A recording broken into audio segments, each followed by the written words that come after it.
Маратон цени себе си, обучение, част 2.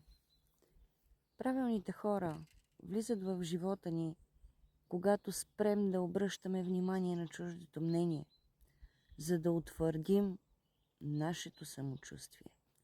Нашето самочувствие, приятели, го градиме ние. На базата на това, което ние сме направили в миналото. На базата на уроците. Уроците често пъти са грешки. Грешки, които са ни изградили като личност, които не бива да отричаме. Не бива да отричаме себе си, не бива да отричаме нашите избори. В този момент така сме преценили, че е хубаво да направим и сме го направили, и вие трябва просто да помислите наистина, че това е било най-доброто, което сте могли да направите за вас.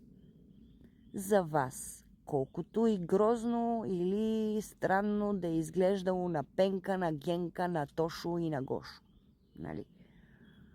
Не трябва да обръщаме внимание на чуждото мнение. Защо? Защото никой, мили приятели, от чуждото мнение и тези чужди хора, които си позволяват да ви критикуват, да ви обсъждат, ако чувате неща, които не ви харесват, никой от тях не е повече от вас. Напротив. Те няма какво да правят. Живота ни им е интересен, затова обсъждат вашия. Вашия е по-интересен, но вие не го виждате. На вас не ви се струва така. Но не трябва да им обръщате внимание, защото нито са ви на масата, нито са ви в джоба, нито са ви в безсънните нощи, когато сте мислили какво да направите, за да излезете от определени ситуации, които ви са ви поставили в живота ви е поставил, нали така?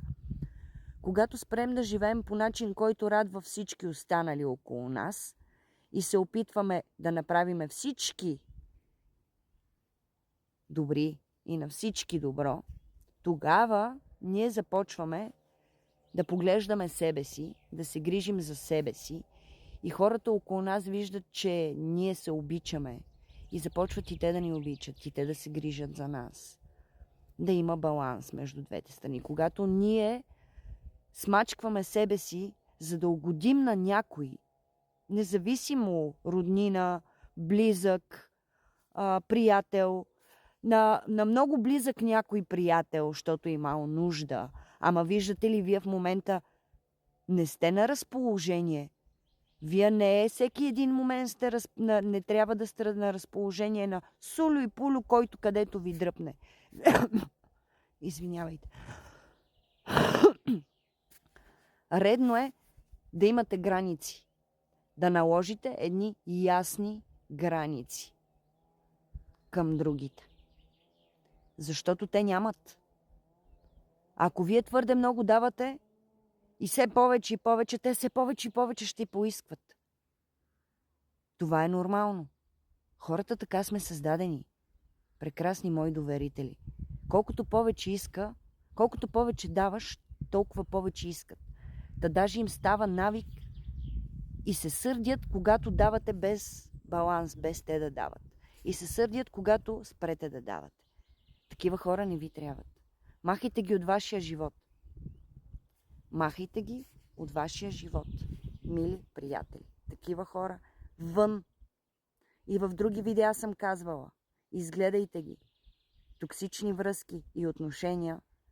В момента, в който ги усетим, защото ние ги усещаме, Вселената, нашето вътрешно аз, нашият духовен водач ни дава сигнали, които наричам червени знамена. Red flag.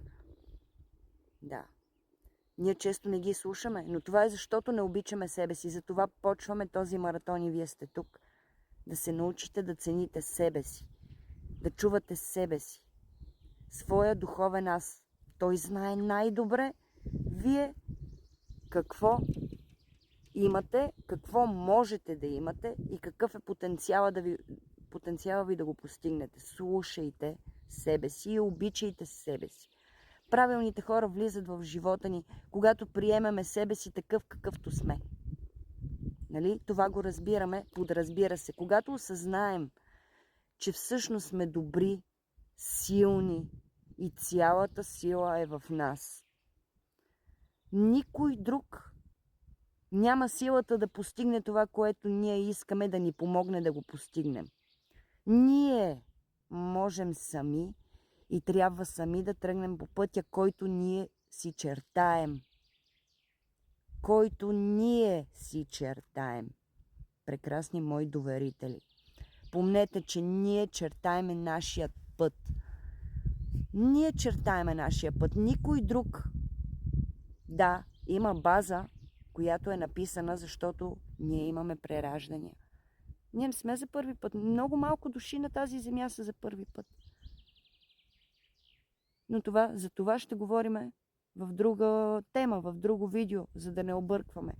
Сега е целта първо да почнем да ценим себе си, да опознаеме себе си най-вече. Нали? За да почнем да се ценим.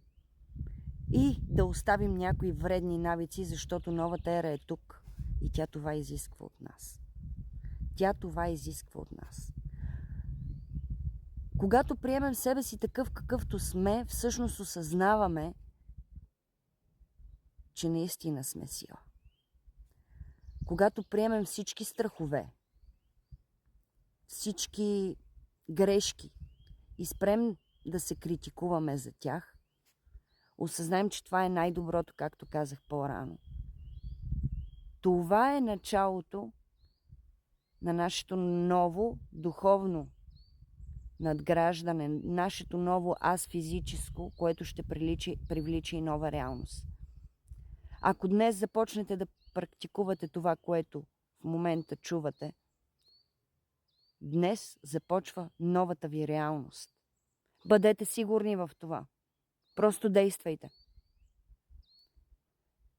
Ръцете, козовете са изцяло във вашите ръце. Не чакайте. Действайте. Мисълта вече съм сигурна, че сте я проявили. Стиковайте я и я приравнете в действие. Свалете я в действие. Обичайте себе си. Позволявайте си каквото поискат вашата душа. Ако иска нещо дреска, скъпа, позволете си. Вместо да си позволите роклята от 20 лева, си позволете роклята от 5 лева. От 100 лева, исках да кажа. Вместо да си позволите роклята от 5 лева, си позволете от 100 лева. Това ще ви накара със сигурност да се чувствате в пъти по-добре. Разбира се, ако сте мъж, позволете си часовника вместо от 3000 от 13 000. Да, това ще ви накара да се чувствате много по-добре. Ако не можете в момента да си го позволите, действайте. Вътрешния ви дух ви казва по какъв начин, чакай, че си ритнах, по какъв начин да го направите. Но вие се потискате, защото не вярвате в себе си и не обичате себе си.